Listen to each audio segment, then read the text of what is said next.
Hi, what's up? Welcome back to our podcast. I'm one of your hosts, Peter Kim. And I'm your other host, Eunji Kim. Welcome to our podcast, Peter. Welcome to our we took a week podcast. off. Podcast. What do we do? What is this? We took a week off and we're like, how do we do this again? Welcome back to Two Kims, One Pod. Welcome to our podcast. I know, we took a week off and I have no idea what the fuck we're doing. I'm like, how do we even do this? Anyway. The question mark at the end of that was just... Is it a podcast? What actually do we do here? Welcome back to two comedians talking shit. If you're new to the podcast, Eunji Kim and Peter Kim, we're both hosts of this podcast. We're also comedians. We're also Koreans. We're also queer. We're also angry, bitter, I think petty. that's implied in the Korean, yeah. Yeah. But not soft-spoken, or do we really care about holding any kind of integrity in our work? So a lot of that is not Korean as well. So, we're breaking boundaries here. Defying stereotypes and also lifting them up. Embodying them. Embodying them. How are you? How's it going? It's going well. This reminds me of, I used to wonder, Peter, don't you think it's so funny that, there's such a stereotype about Asian women being, submissive and demure? Yeah. I mean, that still rings true to me. Does it? For most Asians I know. They're submissive and demure? I don't know about submissive, but more quiet than loud. I mean, every single Asian girl I know is the meanest fucking person I've ever met. So out loud? Oh yeah. Oh really? Maybe only to my face. You do have a face for that.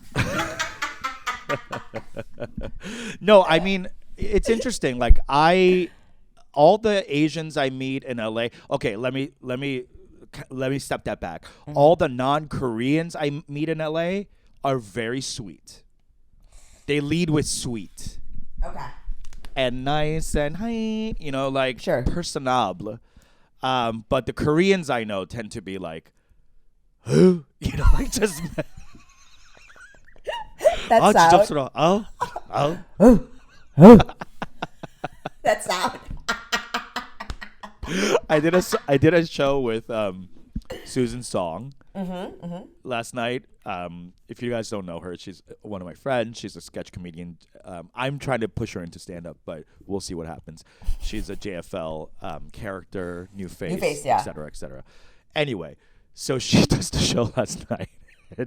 This bitch has it's a show called Oral, and which means just everyone's doing something out of their mouth, either singing or stand up or storytelling, etc. Mm-hmm. She does characters, and this bitch brings in 95 tech cues. It all went off without a hitch, but I'm like, damn, bitch, the most extra ass. Of course, the only other Korean on the show going full oba. Shout out to Susan. Anyway, why did you ask that?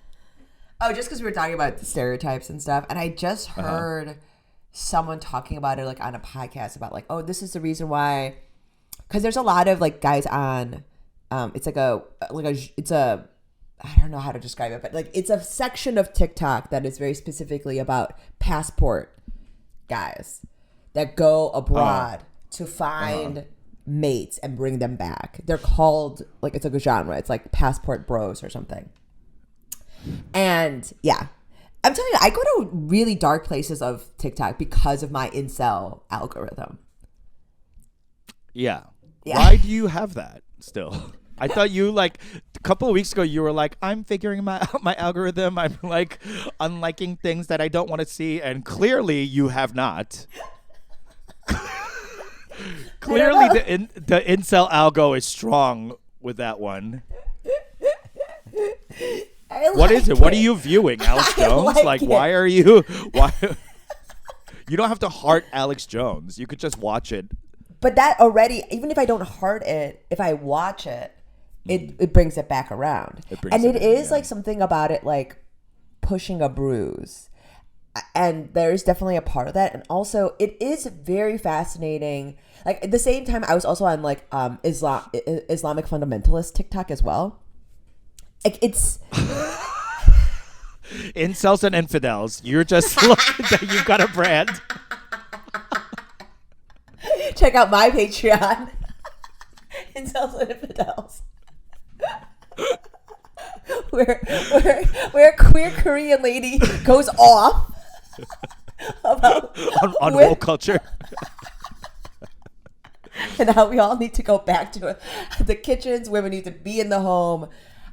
It's I think honestly, it's just such an interesting philosophy and ideology that they are holding true to, right? I think I honestly, in my own mind, think that it's their allegiance and utmost devotion to an ideology that is very appealing to me. Like, anybody that's hyper religious as well, like, there's something about it that is appealing to you because they have this passion and ideological integrity that as a sort of democratic, agnostic person, you know, I'm willing to go with things. I'm typically thinking critically, but I'm kind of like, well, what's the big deal? I don't have any like strong allegiance to an idea. I'm not committed in that way. It would never occur to me to be so devoted. You're devoid of hills to die on. I mean, you're looking for a hill. I'm looking for I like watching people on hills. That's it. That's absolutely it. Yeah. Because, like, for me, and we've talked about this, like, you love a knoll. I want the Shire, you know, like because truly, like, I mean, we've talked about this, like, absent religion and these sort of ideological allegiances, because we're both passionate people. I think that's why people have started to find these sort of bastions of ideological integrity and, like, hills to die on in sort of bizarre places, because we don't have it in most anything else. Because, again, I mean, politically, ideologically, I'm not holding true to anything in any real way. Aside from critical thinking and logic, which I do have a ideological allegiance to strongly. But, I mean, outside of that, like, I don't know. Yeah, what's that worth? I wonder if are you looking for, like, a community? No, because, perhaps, I mean, you think I'm gonna go to this, like, Islamic fundamentalist dude's house? No. Yeah. Not that specifically, but kind of writ large. Maybe you're feeling a sense of, like, isolation or, like, not a connectedness, and then you see these people, whether fundamentalists or not, they're within a community of people who also think like them or feel passionate about something. I mean, don't you think that we kind of have that with comedy? I find calling comedy a community to be antithetical. Because I find comedy to be so lonely. Like, we're coworkers, sure, but that does not make a community. You know what I mean? It's like if you go to work every day at an office, yeah, you have your coworkers, you hang out with them every day, you, like, have meetings with them, maybe you'll have lunch. Is that your community? It's just kind of what you do, and you, like, play nice with people. I mean, you have real friends. Sure, yeah. I think it goes beyond. I think there are people in the community that are certainly coworkers, and it is a workplace for sure, to be sure. Yeah. But I also think that when I describe community, there is such a deep shorthand to comics in any green room. Any era of, like, wherever you are on the timeline of comic, like, you can get into a green room and kind of, like, know a little,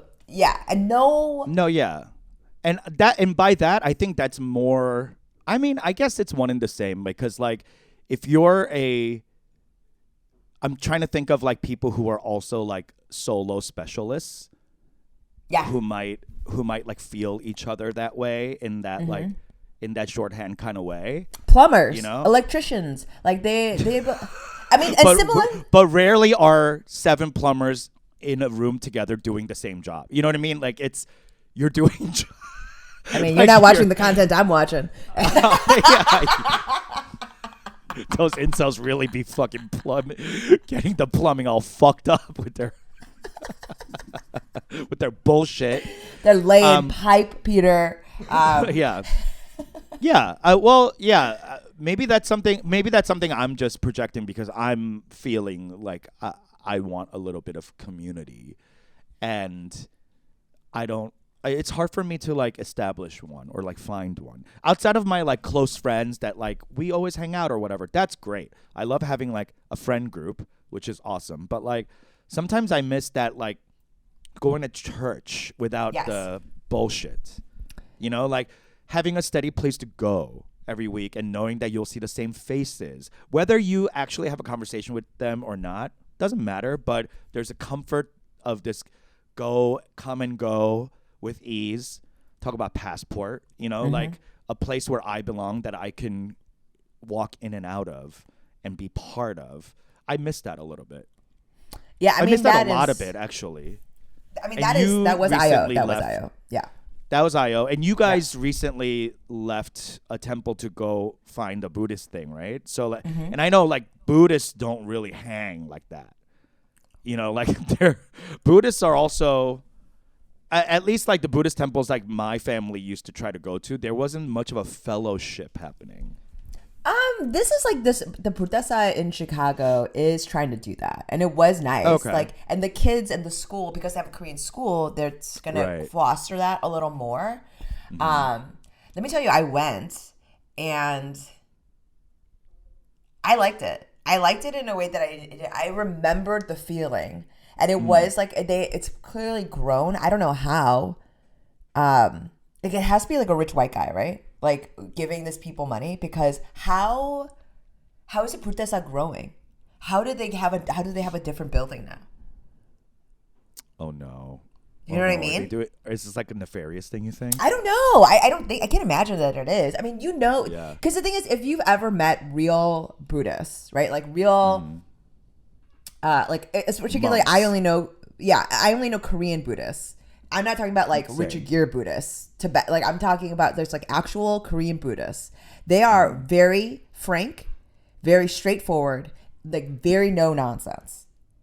Like it is like the distillation of like a kind of Korean energy in a way that's very comforting, because it's a version of Koreanness, right? This bluntness, this terseness, and no nonsenseness. But in contemporary Korean culture, it's ensconced in all this like capitalism and bravura and like conspicuous consumption. So imagine that without any of those trappings.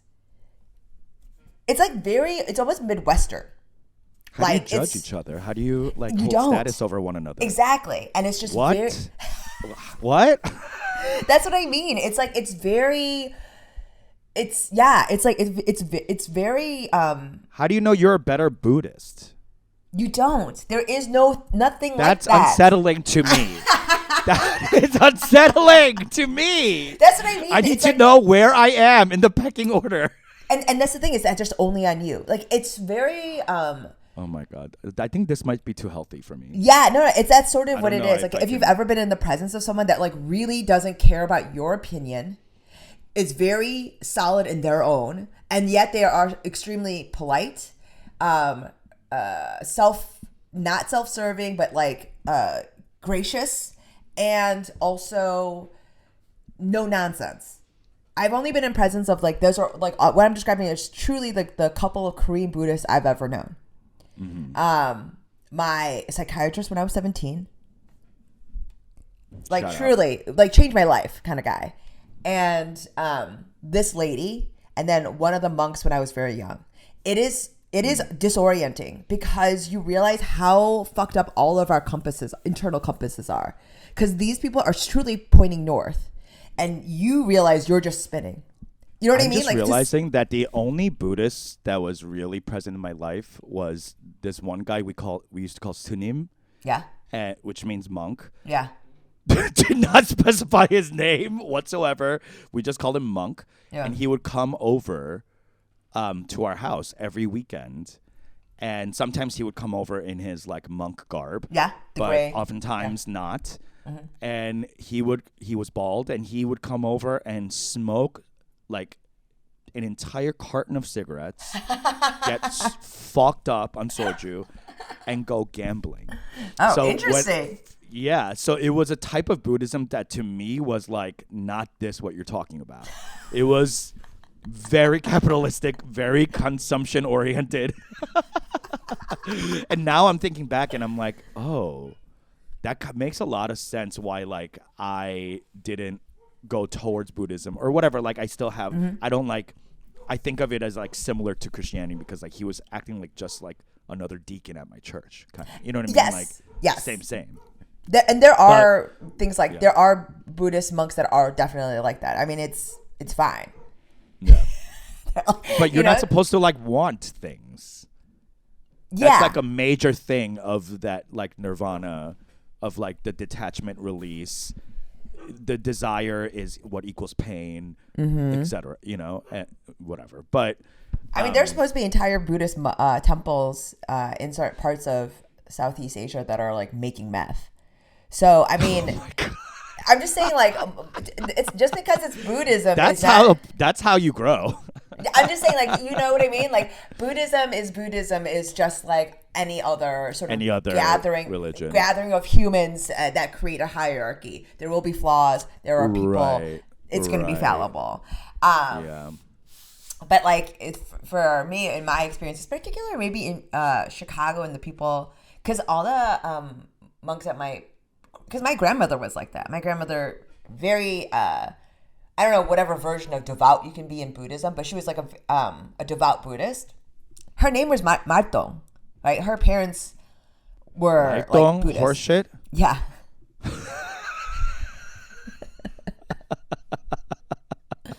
Like, if you're not familiar, why would you name a daughter that? Because like, or was that her taken name? Did she change? No. Because it's like, because in Buddhism, like if you humble yourself like that, that's supposed to help you humble yourself and make you like, yeah. I mean, that's how devout, like that's how Buddhist this shit was, right? And my grandmother gambled. Like all the most lively Hatto games I've ever seen are with her and all the old harmonies in her building. Yeah, smoked consistently, drank, was like a moonshiner. In Japan, like, you know what I mean? Had flexible morals, but that was, I mean, that's a Buddhism is a Buddha. That's what I mean. It's like white. I see Buddhism as like, you know, I see it for all of its things. Yeah, there are like corrupt Christians and non-corrupt Christians. Yeah. But at this protest, the lady, it's like it's that sort of frank energy, you know. But very Christian Koreans are like this too. Like the ones that don't care. I haven't met much. The only Christian Koreans I know are the bad ones. Okay. No, I've met a few the like Lexus Koreans. Yes. No, I don't. Yeah. I've known a few like Chevrolet Koreans, Chevrolet Christians. Yeah. Oh wow. And they have the same energy. Like it's like a, if you can imagine a lady that is very like shik-shikan, but like without the Lexus and this like bravura. Like she's like amped for life and connection. And for truth and honesty and all that stuff, but not the bullshit. Wow. This is like foreign to me. This type. Yeah, it's very refreshing. Yeah, it's very refreshing. I would stay. Yeah. I know. Can you imagine because my son ran into the protesta, like ripped off his shoes, flung it into a cubby because it's all these kids' shoes at the door, right? Going into, because it's like. And then just hearing him and everyone in this room be like, Saul! Like, and as a teacher, you know what I mean? Like, that's he didn't even sweet. look back. He didn't even look back. Just ran straight to the room. That's incredible. He likes it. Oh, that's great. And that's it's all interracial kids, by the way. Are you meeting any parents that you like? I mean, every parent is dropping off and running away. Oh, really? Okay, so there's not a lot. So the kids the kids are creating a community. I think the parents are kind of like, because I'd imagine it's mostly because it's either Koreans that want to get out of the Catholic or like the Christian Korean rat race. Because it's interracial. As an adult now, do you have any pull towards like wanting to make more like adult Korean friends? Yes. You do? Okay. I do. Yeah. I've been having that pull lately. Like I look around a lot and I realize like how little and this goes back to our like early conversation about community, like how little Korean community I have and how much I had growing up. And I took that for granted, you know, did. and even worse than that, I really like was ashamed of it, you know, because of all the like bad parts of being in a community. And I didn't like, and the trauma. I chose not. Well, yes, that's exactly what I'm talking about. Yeah. And I really didn't give much time to looking at the good parts of it, you know, because I didn't have, again, because of trauma, like you just don't have the wherewithal to like concentrate on the good stuff or even like conjure it up in your mind. So these days as an adult in my 40s, I'm like really starting to, and I unfortunately, I only have access to other Koreans in entertainment. This is the problem. The worst type of Koreans, right? So like, not the worst type of people in general, you know, like coming and speaking from the inside, you know, like I'm looking for these like just normal Koreans that like are not involved in entertainment or comedy or, you know, in media, whatever. Like, but I find it hard without that church aspect or temple or whatever, without that being like a communal space that I attend. It's very difficult to like seek out adult Koreans. I mean, it's just hard. Like, it's hard for adult friends. Period. Well, yes, for sure. Especially if it's not yeah. through work. Exactly. So I mean, and that's why the entertainment thing is kind of happening. But it is. I think adult friends are very hard. I will say that, like, you know, because we also both of us made a conscious choice to leave that community behind in order to save ourselves and live a version of ourselves authentically and out loud. Yeah. Which we could not do inside of that community. Yeah. So I think that's why it's like we weren't just ashamed. It had to be a conscious casting away. A divorce. Yes, exactly. And we didn't get any children. I wonder if we didn't get custody. No, we were the mom who were like, fuck it, I need to look out for me. And drove all the way down to Tampa. That's just that life's that I don't know that life anymore. I mean, like it is. It's like because because even the trying to find our way back to that community means that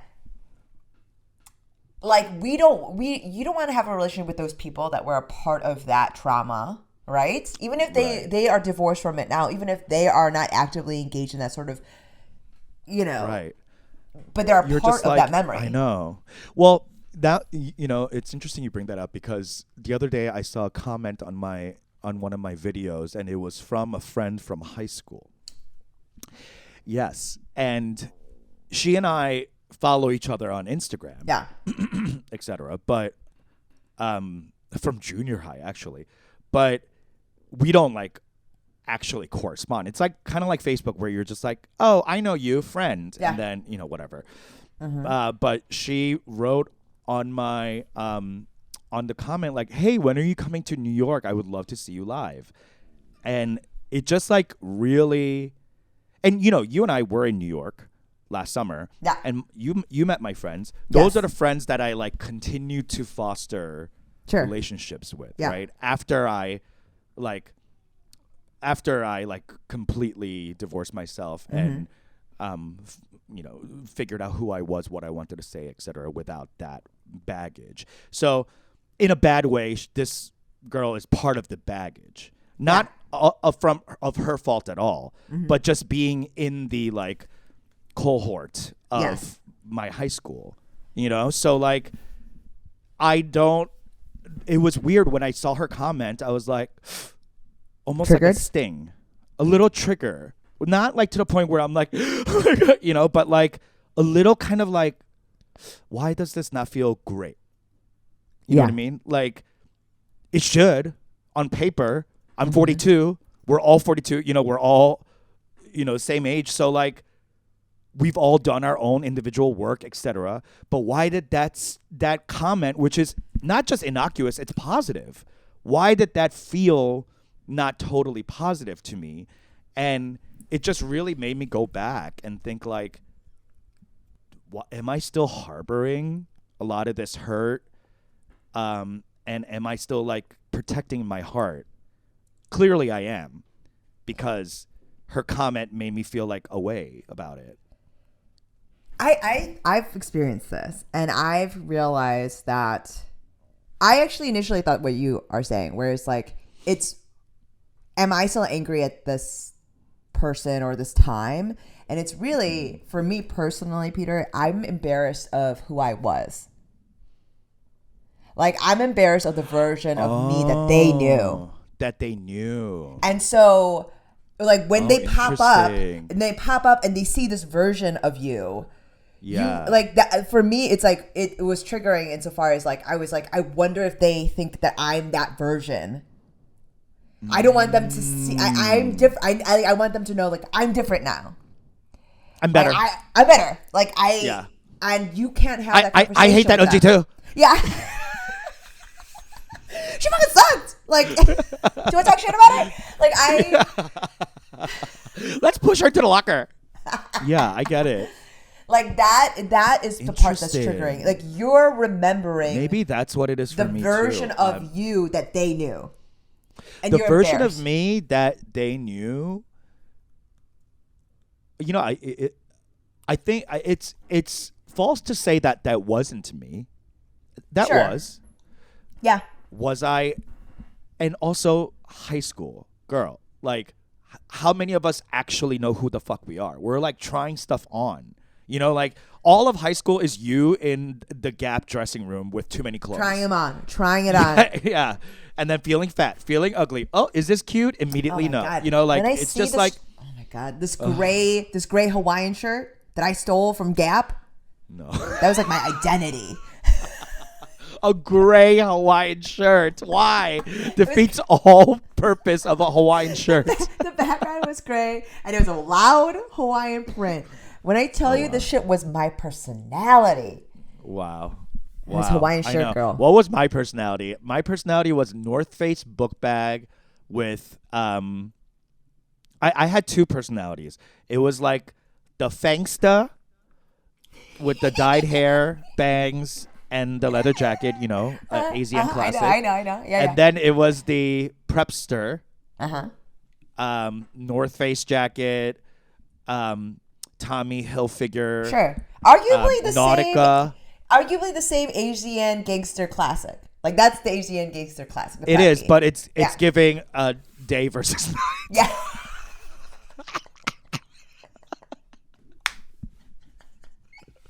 In honor of Fashion Week.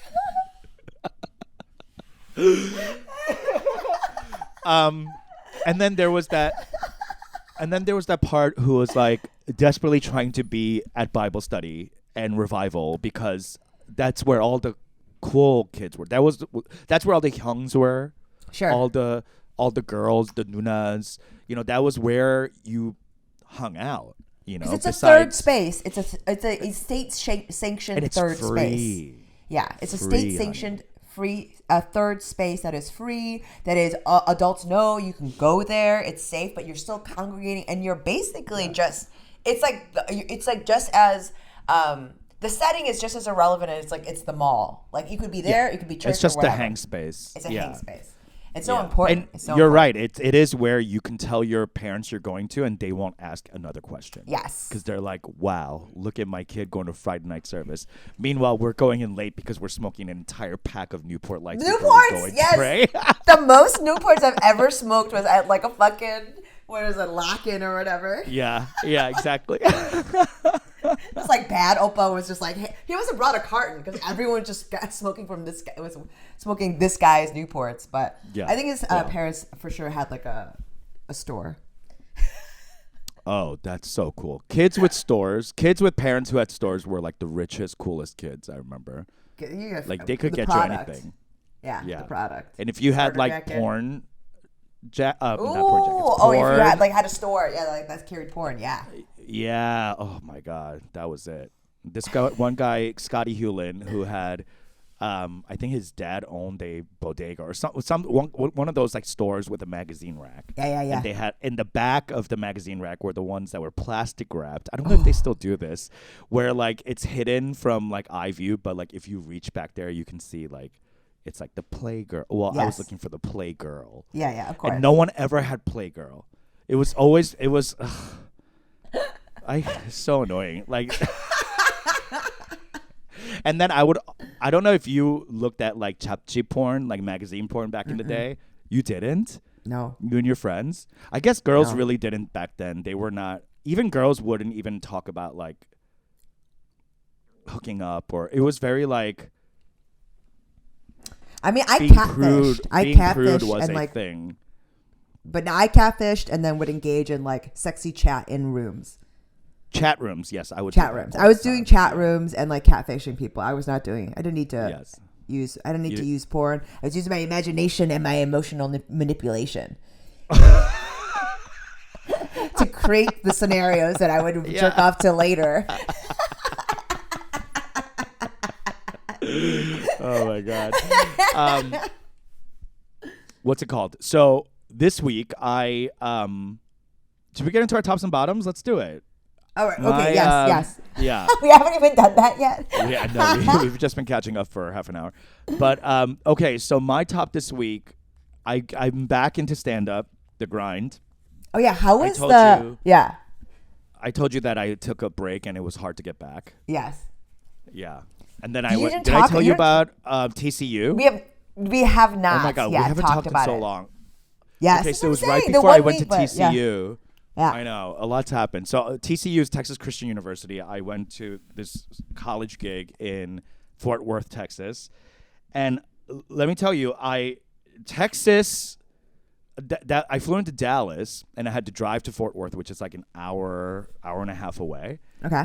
And the Texas highway system is fucking bonkers.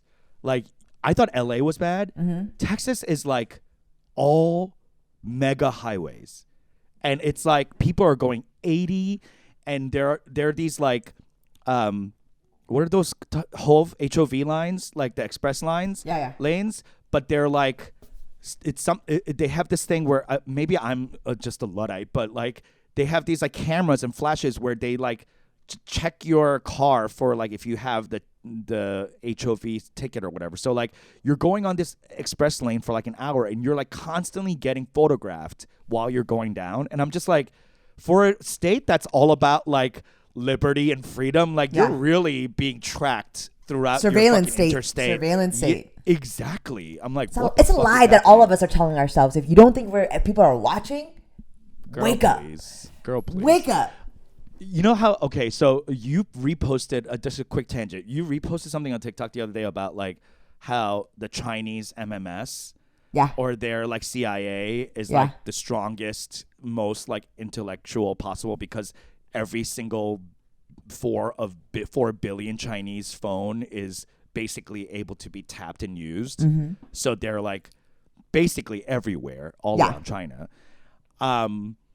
And they were saying like, so that's like what you have to realize that like China's able to do. And I'm like, we do that here. We just like call it spectrum. You know what I mean? Like it's not like it's not happening here. We just like market it better and lie to it. You know what I mean? Like China just doesn't lie. I showed my husband this and he looked at me and was like, xenophobic much? And I was like, what do you mean? And he was like, Kim, like this is like fucking crazy. Like this is when I am a little being brain rot by the incel stuff because he's you know, he's on a different part of the same end of the spectrum as I am for sure. But he's like, he was just like, this is very xenophobic and like toxic and problematic. I don't doubt that because we have that in us. Absolutely. Yeah. Absolutely. We are But very yes. biased against the Chinese and Japanese. But It's crazy. Cultural, okay? Like that's most of that is cultural. That you know, like. But I mean, like even in America, learned the stuff behavior. about it's about stuff about like surveillance and like for sure. Because you're right. Because in America, like we're being tracked everywhere. Like, don't even for a second think that we're quote free. None of us. Also, I think the UK is actually the most surveilled country in the world. Like there is very few parts of like public it's a life. tiny country too. So that's why the CCTV is everywhere. Yeah. Like there's very little public space in London that is not being surveilled. So like if you're walking outside of your private home, you're being watched. Same with South Korea because it's small. So there's so many. They are able to cover it. Yeah. Well, that's what Texas kind of felt like, oddly enough. But it's such a big state, but like the highways are like tracked the entire time. For sure. Anyway, so I first had like I will say I was a little biased against going to somewhere called Texas Christian University. I'm very loudly gay and, loud, unapologetic and loud and non-Christian. And, oftentimes I'm mocking religion, especially Christianity. But so I was like, this is not going to be a good fit. But I got there and I got to say, it was there was 500, I don't want to say kids, students there. Yeah. And they were... They're kids. They were the most diverse populace I've ever seen in my life. It literally, like, I commented on how, like, suspiciously diverse it was. I was like, did you, like, recruit people of color to come out to this show? Like, what is happening? There was even a kid in a chair in the front. Like one of those chairs that you blow into a straw to move around, like he was fully what do you call paraplegic or quadriplegic? Like where you can't move anything. He's moving his neck. Yeah, he's quad, quadriplegic. Right? Yeah. Yeah, so he's in this like one of those kind of like chairs with the big shocks on them so he could like roam it around campus. And I'm literally like just kind of like scanning the audience and I see him and I just go absolutely in on this kid. What? And how Peter, you not necessarily like making fun of him, but not necessarily.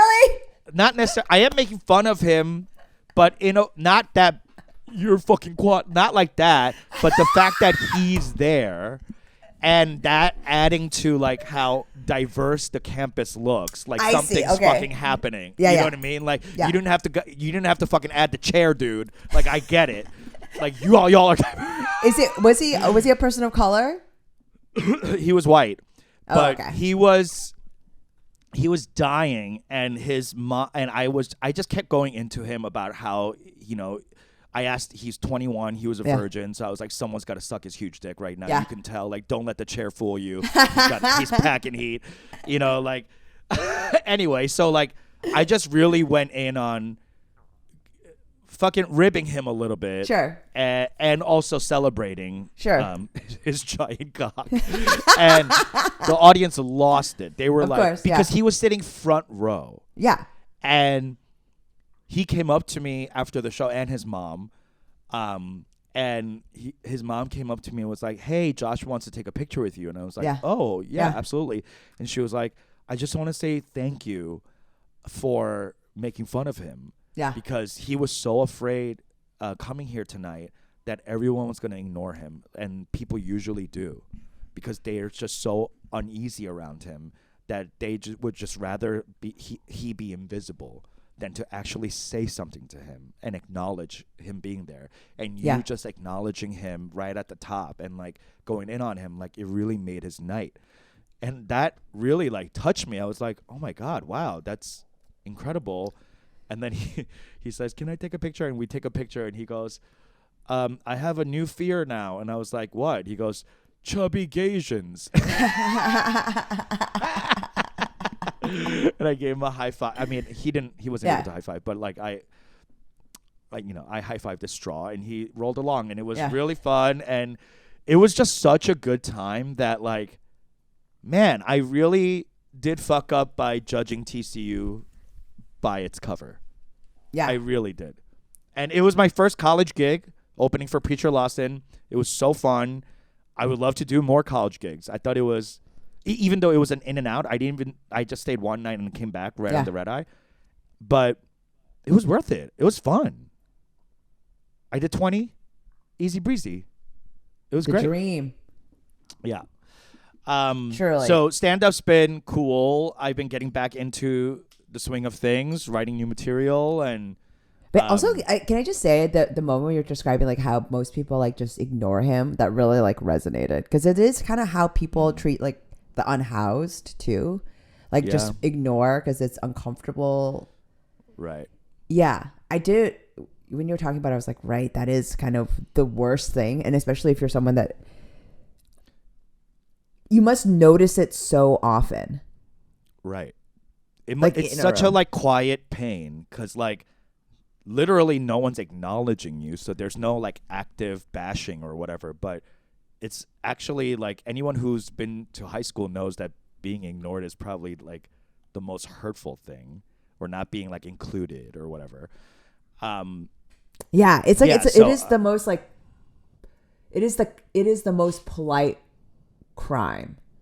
Like it is the most polite way of dismissing someone's existence. And yeah, because it feels, because it's like the implied pity of it, I guess. Maybe, I don't know, it's that fucking really got me. But anyway, so you were there. Sorry. So yeah, then you want to do more things. You're in the swing of stand up. You're back. How often are you doing shows right now? Pretty often. I'm going out like about 3 times a week. 3-4 times a week. Peter, that's like pre-pandemic levels.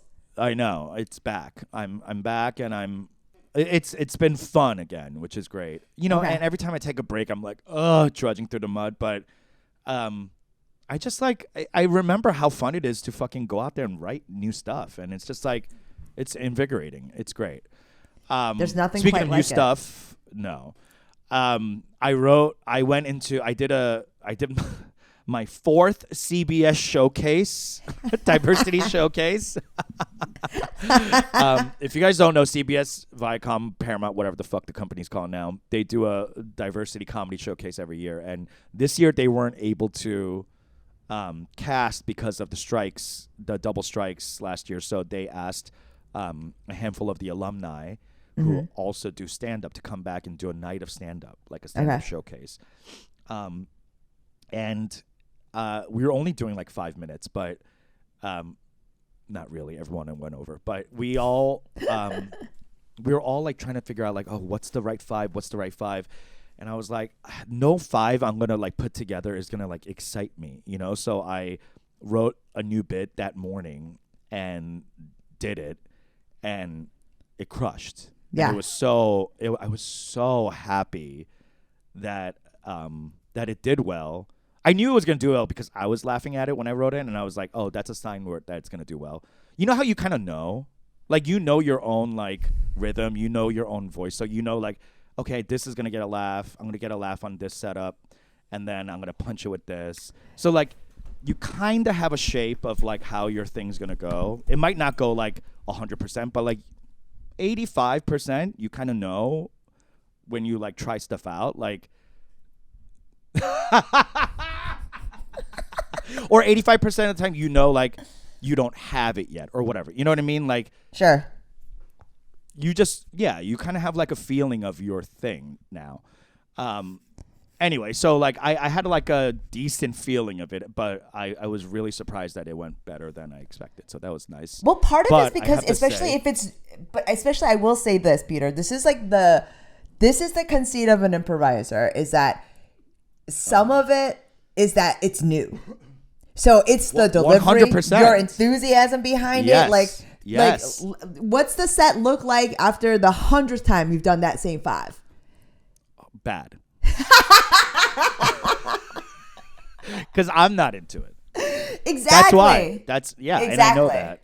Yeah. I mean, that is part of it where, like, I have to remember, because there'll be shit where I'm like, oh, this killed in a set. And there'll be new stuff. And it's because the way I'm saying it, I'm excited about it. Right. Like, oh, you're not going to believe this thing. And the audience believes me. They're like, yeah, I don't believe that. I can't believe that. And then every single time after that, there's diminishing. Of course. Yeah. And this is lately when I understand the hour. Like, why that special, why this, like, being able to tour consistently with an hour and having that, it's getting to be a lost art a lost skill because everyone is doing so much crowd work. Everyone is doing all these like spontaneous live things. It's this weird transmorphication of both improv and stand-up right now that's going on tour. Yeah, I wonder if the hour will go away. And I hope it does, because I think the hour as a special, not as like a headlining hour, but as a special, feels random. You know what I mean? Like half hour, an hour, it's based on TV. Like that guideline. It's 22 minutes plus commercials, 8 minutes of commercials. So it's like, now that we don't have that, really, I wonder if the hour will stay. And this, I'm talking about this after I watched a bunch of specials lately, including Michelle Wolf's, which I really enjoyed the way she broke it up into 3 20-minute things. Yes. That felt more like how we ingest comedy. You know what I mean? Like, yeah, especially with this like rise of more extemporaneous type of live stage stuff that people want to put on Instagram for like clips and stuff. Like, it seems like the attention span's getting shorter anyway, so maybe that hour will start whittling down. But don't you think? Well, anyway, whatever. Don't you think that's such like a, I don't know, that's like a detriment? Level of there's like a level of defeatist. Like, well, we're I'm all gonna get fucking dumb anyway, so let's just feed this beast and everyone's attention span. Because the part of her calculus behind it's just 100%. evolution, I think. It's just like an evolution of the art, not like giving up on it. I mean, I guess it could be, anything could be looked at in those both ways, you know, like, but yeah, well, here's why I also say this, because this goes to kind of the bottom is during the showcase, our host was Al Madrigal. Yeah. Okay. Wonderful comic, you know, he's been around forever. Before he goes on, he tells us like, don't worry about the clock, like, you know, don't go crazy, but like just do what you do. And we're like, okay. And he goes, you know, I say this because I've done like a bunch of late night sets and they never go well.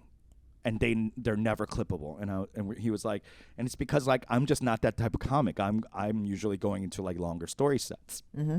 And that's hard to like clip up or do a concise 5 of. Yeah. Like a network 5, like a late night 5, because it's not inherently set up, punch, tag, punch, or whatever. You know, like he's doing more of an elongated thing. And I was like, oh, I guess that makes sense. You know, like we all have different styles. And then he goes on stage and hosts and does a long story, which is his style. Yeah. But it went great. Yeah. Okay. Do I think it could have been better? 100%. And he's falling on the sword in front of an industry crowd of like 300 people. Of course. And industry crowd, painstakingly not great crowds, tight, you know. Anyway, so he does his set. It kind of like sets up for a while, punch, blah, blah, and then big pop at the end, right? So he comes off stage, and I see him coming off stage, and he gives me one of these looks like, like this, right? Yeah. And me trying to make him feel better, I go up to him and I go, what? Huge pop at the end. And he goes, really? Huge pop at the end? And I go,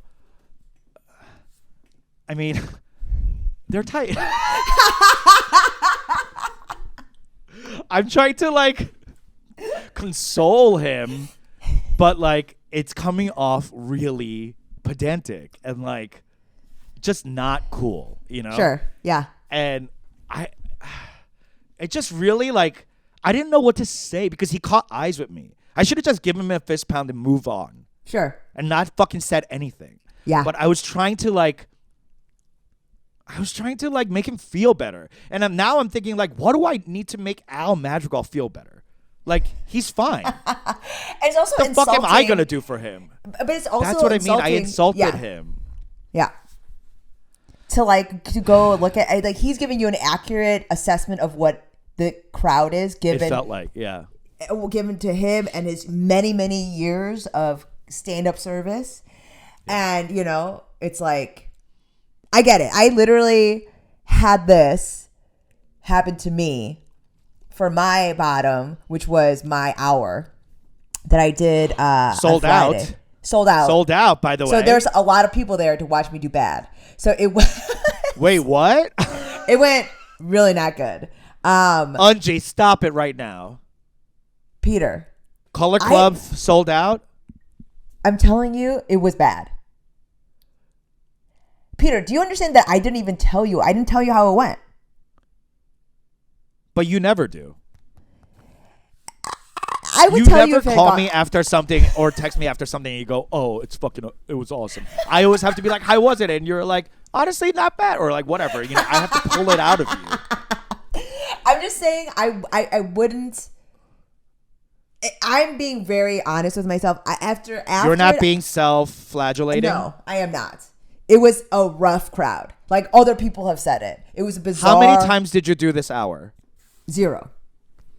No. For this thing, like the Color Club thing. Wasn't it a run?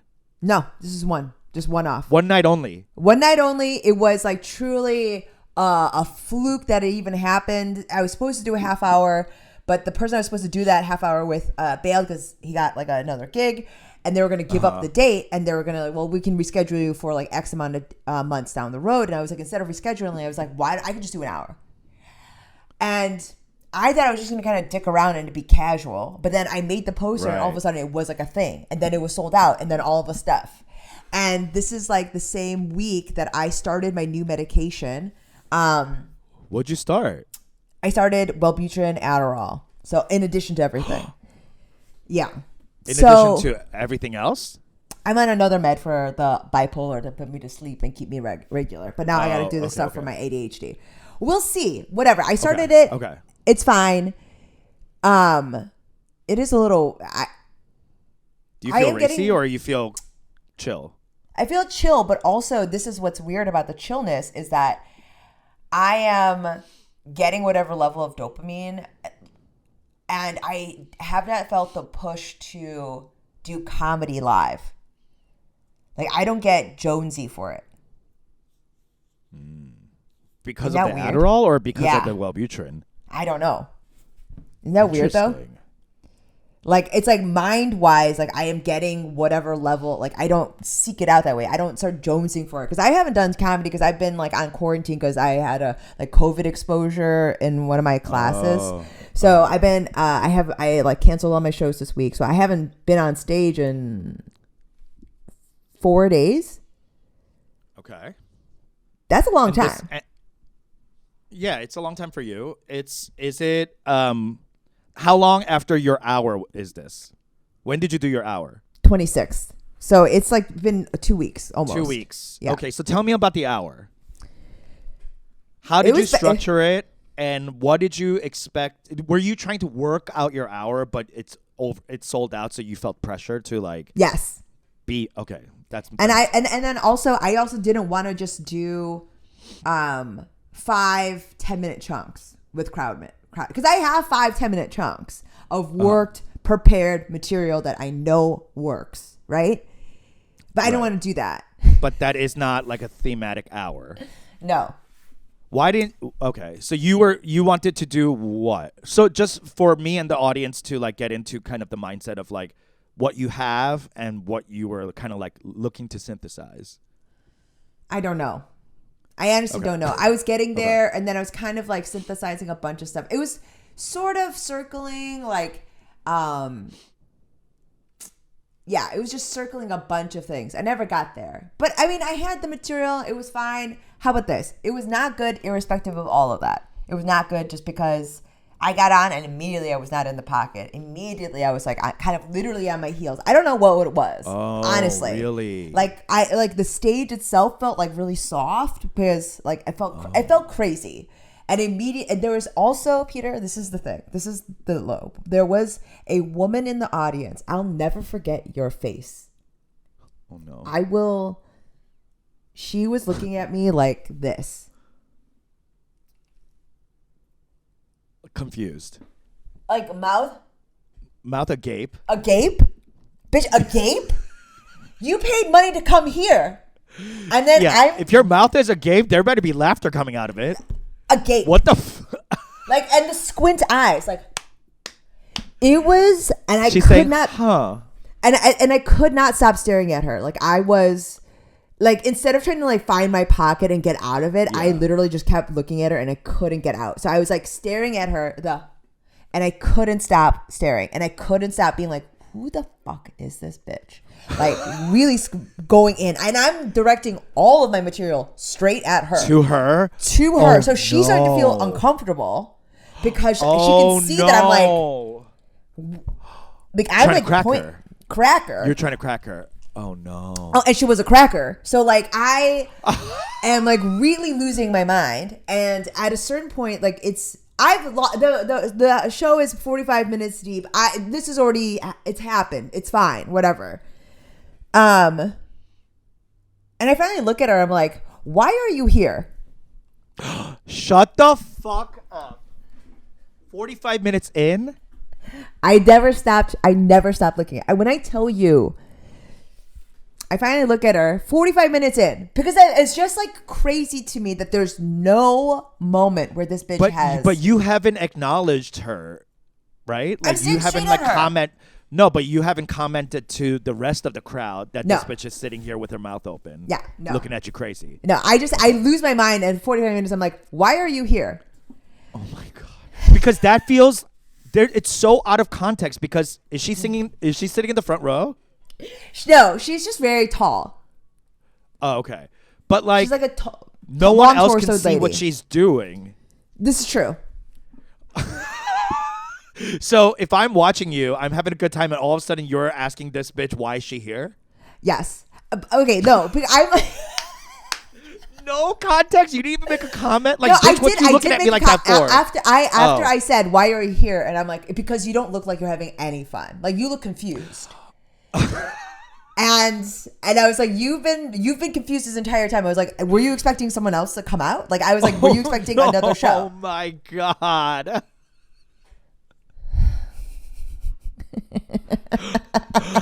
What happened? She points to her. She's like, my partner, he knows you. She points to this like fucking stupid, like hipstery looking like guy with like blue frames or whatever, you know? And he's like, he's like been peering at me, and I haven't seen, because he's kind of like doing this, like he's like same thing, like just strangely scrutinizing. And I look at him like, why are you here then? Like, do you know me? And he's like, yeah, I know Max, which is my husband's name. Oh. And then there's a pause. I'm like, I guess I couldn't almost hear him because he said like, yeah, I know Max. And I was like, I didn't even register that he was talking about your husband. My husband at all. I'm like, what? And yeah. He's like, and then there's a beat. I'm like kind of confused. And he's like, yeah, I know you.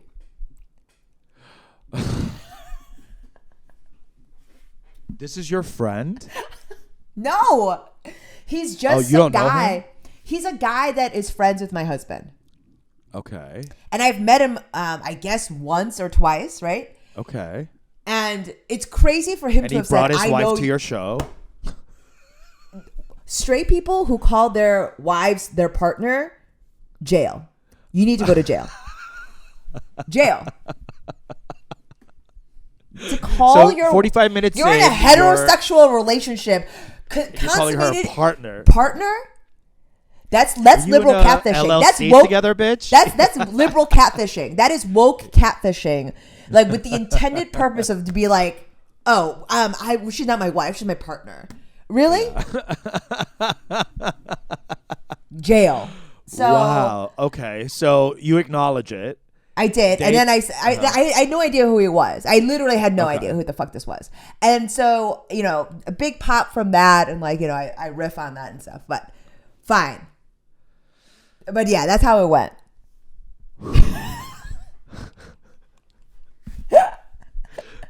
Okay.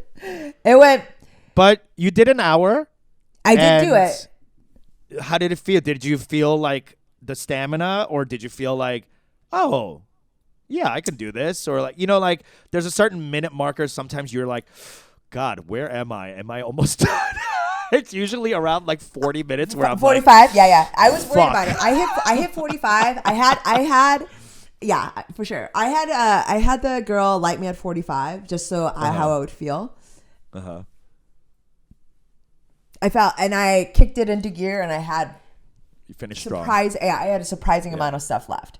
I will say, I will say in retrospect, what I should have done is put together 5-10 minute chunks. Yeah. As opposed, and a couple of funny transitions between them. Yeah, exactly. Some crowd work, like stuff like that. Done like a traditional stand-up hour, as opposed to kind of like write out a long thing about mental health and like immigration and like women's stuff. Like trying to get to something that is so much more sophisticated than I'm able to do, and I hadn't thought it out enough because I was doing I had the Netflix audition, I had another audition, and I wasn't even thinking about this shit. Yeah, I wasn't working it. I was supposed to do 20 minutes the night before, and I had to bail because because of childcare shit. So like I was just not prepared for this in any way or fashion, and I'm sorry if you came out, but also why did you suck like that? But it was rough. It was rough. I'm sorry. I don't think that anyone felt. I hope no one felt like do you get your money's worth? Back? Yeah. Okay. I hope that no one feels that way because I did 100%. It was funny. It went fine. It was professional. The version of it in my mind wanted it to be, felt very short, and then also didn't go great as comedy. So Yeah. Okay, so what was your top? I did a set at for Don't Tell. Don't Tell has stuff in LA too, right? Yeah, but they won't get back to me. They don't want me.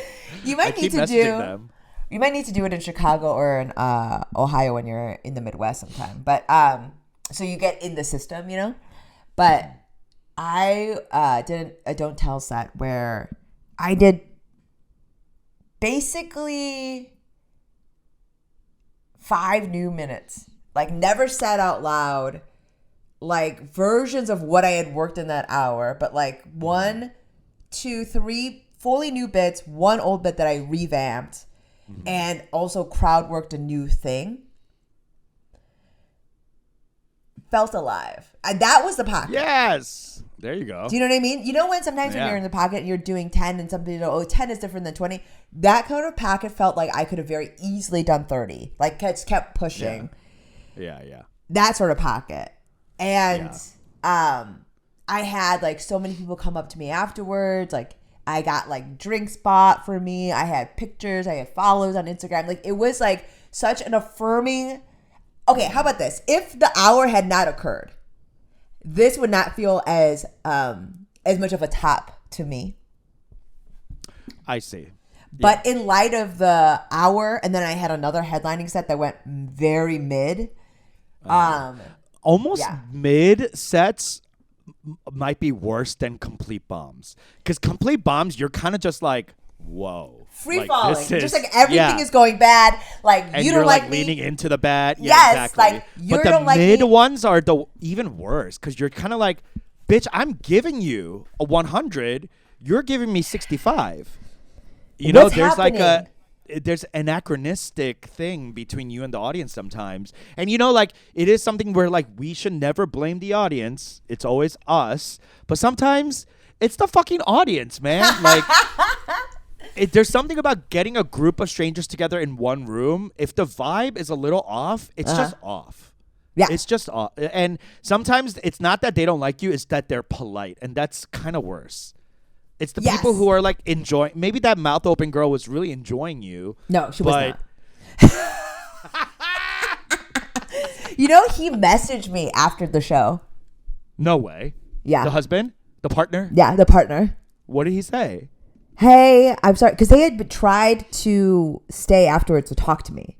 And I could not. I knew that if I talked to him, I would yell. screen that I would like fucking go in on him. Like, have you ever been to a comedy show before? Why would you come to this one? Well, are you trying to fucking fuck up my life? Like, who said to you? Sort of energy. Sit in the fucking back, bitch.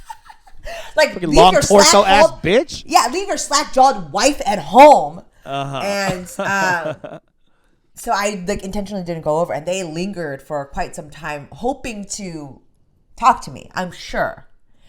And I refused to go over there. So then they left, and then he DM'd me to be like, "Hey, we couldn't stick around." So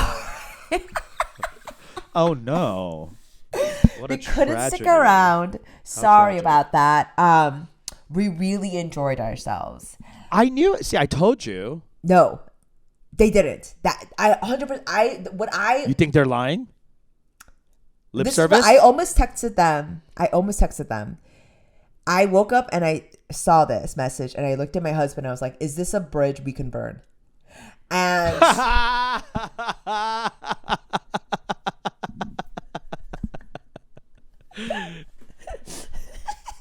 he was like, "What? Oh, sounds a little xenophobic."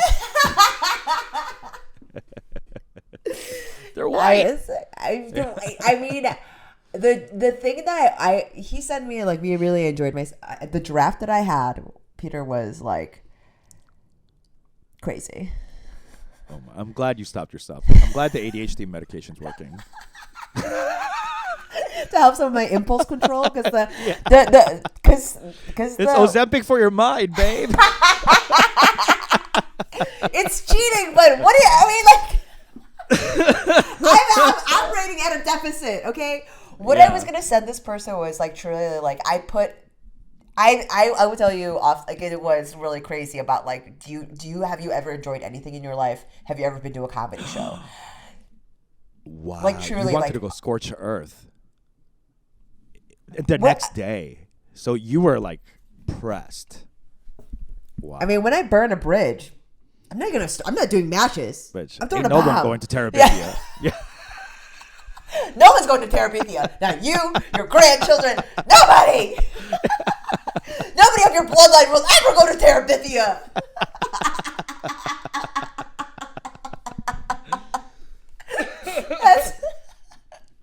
That's hilarious. So that was my low, and that's why my high is so mid. It's like I had a strong set, but it was like yeah. After this, and also I got pulled out, and also there were a lot of like Asian people there that were like really like there was like, this is the thing in the audience at the hour, very strange. There was no cohesion to the audience. It was not one of anything. There was no rhyme or reason. It was kind of felt like, who brought you here? Why are you here? Are you here for me? Because in the Don't Tell, the people that all stayed, the people that all liked me, my audience, right? Older, like older white ladies, like young, cool, like POC, like whatevers, you know, like gender fluid sexuality, all over that. Those are the people that like me. Those are people that came up to me afterwards. Who's at your hour? It made no sense. Quiet people. Damn. Maybe very bizarre. Yeah, that is bizarre. There were no mentally because they all came for you because it's your hour. This is what I'm saying. Yeah. I don't understand what brought those people out to see me. It was very bizarre. Very bizarre. So if you came out, thank you very much. I'm sorry that it was like the audience. If you were, because there were people there for me that were loving it and enjoying themselves. Yeah. Like, you know, I got a lot of messages afterwards that were like people that were into it, but when you're an island of laughter it's hard to get it going. Yeah, it is. Especially if you don't have an opener. Did you go up cold or did you have an opener? No, I had an opener. Oh, okay. How did they do? Did they like crack it out for you? Great. But that was what reminded me of it, because Parker tried to do the same thing to me. He was like, that crowd was crazy. And I looked at him and was like, you did great.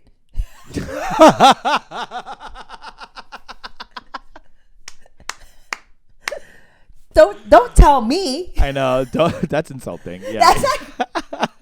I could fucking I fucking Fuck you. hear. You crushed. I can fucking hear the crush. Yeah. Don't Maybe you tell crushed a me. little too hard and they're fucking tired. Sleeping with their fucking mouth slack jawed open. Yeah, that's right. Oh my That is gosh. right. All right. Well, I hope the next week of comedy it fares better. I'm excited for. I'm going up to Santa Barbara to do 2 shows today. One of them is not even a show. It's a open mic, but it's televised on Santa Barbara's local TV station. So that's gonna be fun. So I'm gonna go do that. And Peter, what? Why? why am I doing that? Yeah.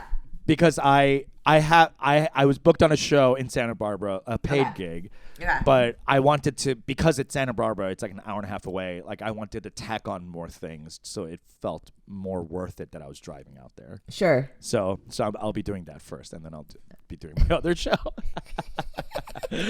But anyway, yeah. Is there anything that's coming up that you're excited about that people should check out? Local shows or stuff? I am going to be, I don't know if this is going to come out too late for us. This is going to come out too late for me to plug this, but because we have 3 more, right? But yeah. In March, I will be in Iowa. If anyone's out in Iowa, I will be out there for a one-nighter. And then at this like independent Where in thing, Iowa? It's City? No, it's Des Moines. It's like a closer. It's closer. It's like 3 hours away, and then I will also be doing. I will also be in blah blah blah blah. Yeah, I will also be in DC in April. So Hell yeah! Where in DC? I'm doing a Korean American this Korean American story event. We're gonna be at George Washington University. If you want to check it out, it's an incredible. GW. Yeah, it's an incredible event. If you're in the DC area, please check it out and support this organization. I'll be emceeing that, but it's in March and April. I don't know when this is going to come out though. Probably around March. But stay updated on Eunji's Linktree and all of our socials to be updated on the latest and greatest. If you're in Austin, I'm going to be in Austin 11th through the 15th of March. A movie for that Sundance. I was in is premiering for South by yeah. Yeah, South by Southwest. And I'll be doing some shows out there as well as premiering the movie. So if you're around, come watch the movie.